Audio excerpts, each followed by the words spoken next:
We're jumping on a train and heading to Rabat. Believe it or not, this is second class in the railway, and it's beautiful. And it's got chargers, it's clean, it's air conditioned, it's very nice. It's got tray tables, it's got ports, the whole things. I don't know what first class it's got, but this hasn't got, but it must be pretty spec. As we mentioned last time on our adventure in Tangier, the railway system in Morocco is outstanding. It was affordable and fast, and it was a great way to travel to Rabat. This is a young city with the largest proportion of people in their 30s. Hotels start from around 40 euros a night. Going up from there, we paid 81 euros 90 cents for 2 nights. It's not the cheapest place in Morocco, but it's certainly of a high standard.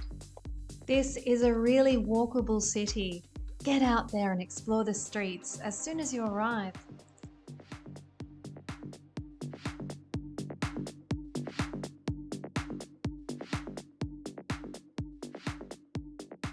We're here quite early, so most of the Medina hasn't opened yet.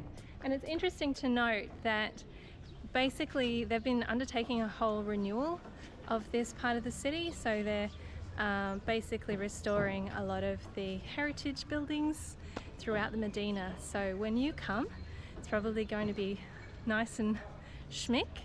And at the moment we can still see some tradies working to repair plaster and things like that. So it's interesting.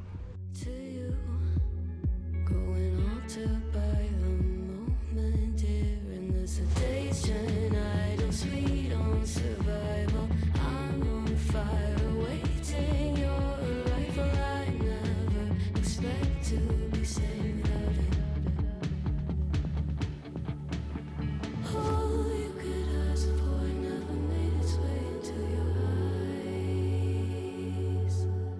Cold in the water, cold unless you keeping a disguise.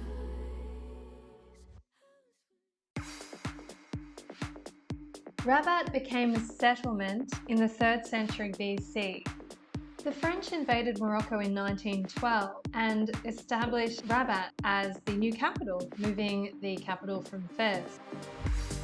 When Morocco became independent in 1956, they kept Rabat as the capital. The entire Medina is a UNESCO World Heritage Site. It was designated in 2012.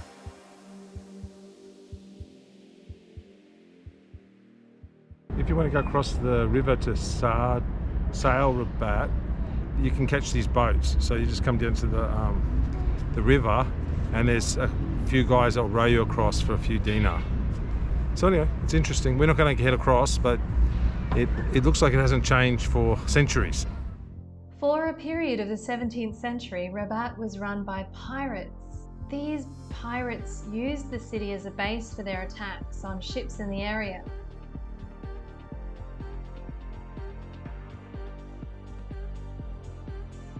Although Morocco is in Africa, it's actually in the Arab League of Nations, and Rabat holds multiple important meetings of Arab leaders.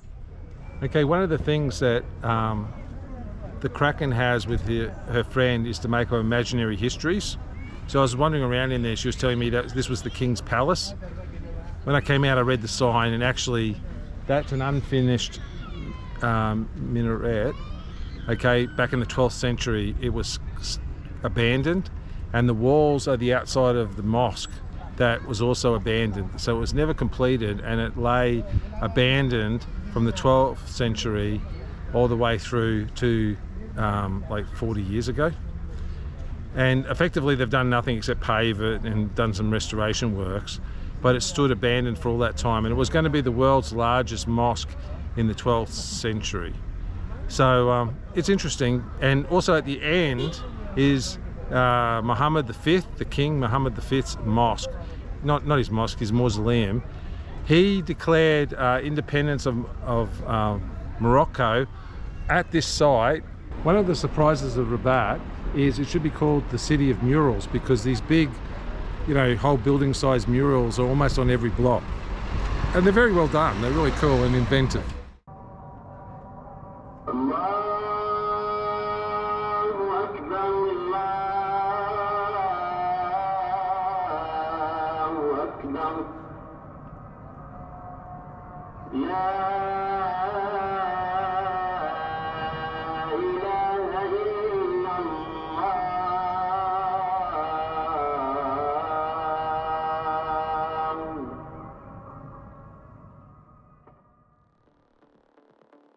Thanks for joining us. Next time, the police are hunting for the fat man in Belgium. Come see why.